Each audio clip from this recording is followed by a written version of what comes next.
দুনিয়ায় ঘোরার দরকার নাই, বরং আমি রাসূলুল্লাহর সামনে দুনিয়াটা ঘুরবে। আওয়াজ করে বলেন আল্লাহু আকবার। সুলাইমান পয়গম্বর দুনিয়া ঘুরে ঘুরে দুনিয়া দেখছে, আর আমার আল্লাহ ডাকতে বলে, নবী আপনার দুনিয়া ঘোরা লাগবে না, আপনি দাঁড়াইয়া থাকবেন যেখানে, দুনিয়া ঘুরবে সেখানে। আরো জোরে বলেন আল্লাহু আকবার। আল্লাহ রাব্বুল কারীম জিবরাইলকে ডাকতে বললেন, জিবরাইল যাও, চলে যাও, এই মুহূর্তে বাইতুল মুকাদ্দাসকে ফিলিস্তিনের জমিন থেকে নিয়ে আসো।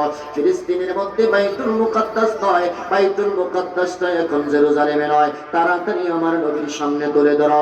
জিবরাইল আমিন ডাকতে বলে, নবী ইয়া রাসূলুল্লাহ, মাথা উঠান আর হৃদয় খুলেন, চক্ষু দুইটা খুলে দেখেন, ফিলিস্তিনে বাইতুল মুকাদ্দাস এখন জেরুজালেমে নয়, বাইতুল মুকাদ্দাসটা আপনি রাসূলের চোখের সামনে এখন হাজির। আরো আস্তে কন্যা সুবহানাল্লাহ। নবীজি বললেন, ফাজাল্লাল্লাহু লি বাইতুল মুকাদ্দাস ফাতাফিকতু মুখবিরুহু আন আয়াতিহি।